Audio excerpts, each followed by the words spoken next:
अभी अभी इससे पहले एक घटना और हुई। उस जमाने में टेलीफोन की सुविधा नहीं थी। गुरुदेव श्री को इन 8-10 दिनों में क्या हुआ कुछ खबर नहीं। गुरुदेव को तो रात रात नींद नहीं आवे, क्या हुआ होगा, प्रतिमा मिली होगी कि नहीं मिली होगी, बहनें कहां भटकती होंगी, भोजन कहां करती होंगी, साधर्मी वात्सल्य, प्रतिमाओं के प्रति भक्ति, क्या हो रहा होगा क्या नहीं हो रहा होगा। हे भगवान, कुछ टेलीग्राम भी नहीं आ रहा, कोई सूचना भी नहीं आ रही, आज आ रहा है कि कल आ रहा है कि परसों आ रहा है, कब आ रहा है, कुछ खबर नहीं, क्या हो रहा। ये गुरुदेव को यहां बेचैनी। और आज 13 की रात को सोए थे और 14 की सुबह उठे 4-5 बजे। तब सोनगढ़ के आंगन में स्वप्न देखा गुरुदेव ने कि सोनगढ़ के आंगन में आकाश से 3 बिजली तड़तड़ा के नीचे गिरी हैं। और गुरुदेव श्री की आंख खुल गई। गुरुदेव समझ गए 3 भगवान पधारने वाले हैं। समझ गए, नौकार सी गिरने लगे, भगवान की भक्ति करने लगे, प्रभु पधारो पधारो। अभी अभी अभी दोनों बहनें इतने में ही सुबह सुबह रेल आ गई, सब बे उतर के सब आ गए। गुरुदेव को सारा समाचार दिया। गुरुदेव का 3 प्रतिमाएं आई हैं साहेब, 3 प्रतिमा लाए हम। बोले गुरुदेव बोले मुझे तो पहले ही मालूम था मैंने तो पहले ही स्वप्न में देख लिया था। अद्भुतता की बात देखो, कितनी अपार भक्ति हो जो ऐसे सपने आए। हमें मंदिर बनाने लेकिन हमें कितने सपने आते हैं सो देख लेना आप ईमानदारी की बात कर रहे हैं। असल में अब हम पैसे से खेलते हैं। हमारी सोच पैसा, हमारी भक्ति पैसा, हमारी अर्पणता पैसा, हमारा सब कुछ पैसा है। लेकिन गुरुदेव श्री ने पैसे से कुछ नहीं पाया है, भक्ति से सब कुछ पाया है।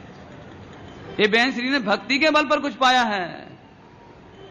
अब तो 2 अभी समय था ना, है ना। इसके बाद ये सब कुछ हुआ। पोष बदी 14 7 फरवरी 1940 बुधवार के दिन ये प्रतिमाएं सोनगढ़ पहुंची थी जयपुर से। 7 फरवरी 1940 के दिन अमावस का विचार करके रेलवे स्टेशन पर रोक दी। ये बात आपको बता दी। अभी 2 दिन पोष बदी 14 सारे गांव में सूचना फैला दी। दिगंबर जैन तो थे नहीं, स्थानकवासी थे नहीं, सारे गांव में बहन श्री ने ढिंडोरा पिटवा दिया कि हमारे जैनों के भगवान आए हैं, जैनों के भगवान आए हैं, जैनों के भगवान। अभी गांव में भगवानों का इतना बड़ा उत्सव तो कभी होता नहीं विशेष। तो सारे गांव में जो रेवाड़ी वगैरह कौन कौन थे, वो ग्वाले गंडासी जो कोई होते ना, सारे सबको जे लगे भगवान भगवान आए, भगवान कैसे होती, क्या होता है। उस दिन फिर रेलवे स्टेशन पर एकम के दिन सारा गांव उमड़ पड़ा, बैलगाड़ी में प्रतिमाएं बैलगाड़ी में वो प्रतिमाओं की पेटी रख करके, और पूरे रास्ता भक्ति जय जयकार, और पूरा गांव नाचता कूदता। मैंने ये समझ लो कि उस जमाने में उस गांव में इतना ऊंचा उत्सव कभी हुआ नहीं, किसी ने इतनी पब्लिक नहीं देखी थी। ऐसी पूरे गांव एकजुट, महिलाएं बच्चे, जैन का तो पता ही नहीं था। ऐसे पूरा गांव इकट्ठा होकर के उत्सव करते करते प्रतिमाओं को लेकर आए। और गुरुदेव श्री ने जब प्रतिमाएं देखी तो साष्टांग दंडवत लेट गए।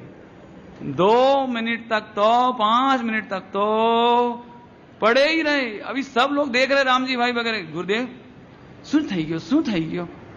और जो गुरुदेव के आंसू देखे, अरे प्रभु सिमंदर भगवान तुम्हारा विरह पड़ गया हमको। हे सिमंदर प्रभु, ये बालक अब तुम्हारी प्रतीक से, तुम्हारी प्रतिमा से काम चलाएगा। ये आंसू की धार, चौधारा, उन्हें देखने वाले भी आंसू। कोई पूछते हैं कि साहब गुरुदेव श्री ने अप्रतिष्ठित प्रतिमा को प्रणाम कर दिया। अरे तुम्हें अप्रतिष्ठित लग रही है, उन्हें तो प्रतिमा ही नहीं दिख रही, उन्हें तो क्यों फोटो में कागज दिख रहा है तुम्हें कि अपने पिताजी दिखते हैं। फोटो में कौन दिखता है, क्यों बोलो बोलो। ये कोई नजर है। गुरुदेव श्री कहते थे अल्प भाव स्थिति जाकी, अल्प भाव स्थिति रही होगी जाकी, उसको 3 मूरत देखी 3 तैसी। उन लोगों ने उस प्रतिमा को उन जैसी देखी जो भगवान थे असली। कौन देख सकता है मालूम है? प्रतिमा में साक्षात भगवान कौन देख सकता है? बनारसी दास जी का दोहा गुरुदेव सुनाते थे, लिखा भी होगा मेरे को, लेकिन ढूंढना पड़ेगा तो मजा नहीं आएगा, इसलिए नहीं ढूंढ रहा हूं। हैं? जिन प्रतिमा देखी जिन जैसी, अल्प भव स्थिति जाकी। जिनके अल्प भव और स्थिति रह गई होगी, उन्हें ये प्रतिमाओं में वे साक्षात भगवान दिखाई देंगे। जैसे अभी दृष्टांत दूं तो जल्दी समझ में आवे। क्यों? लड़के को प्रेमिका का फोटो मिले तो फोटो दिखता है कि प्रेमिका दिखती है? खोटा दृष्टांत दिया है, जो प्रेमी है ना, प्रेमी। ऐसे ही जो आत्मा के प्रेमी हैं, भगवान के प्रेमी हैं, उन्हें तो भगवान की मूर्त में भी मूर्त नहीं दिखती, पाषाण की, सोने की, पीतल की, उन्हें तो साक्षात भगवान दिखाई देते हैं।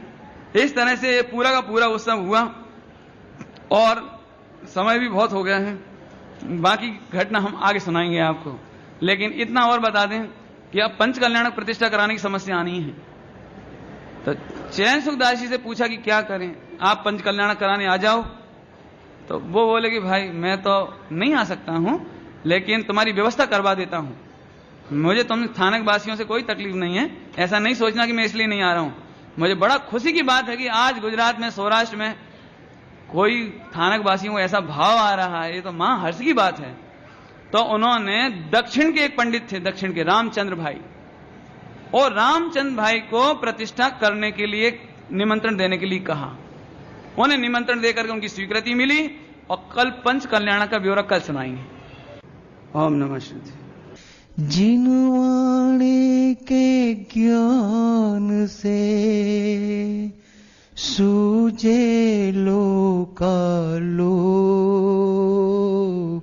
सोवाणे मस्तक न हो सदा देत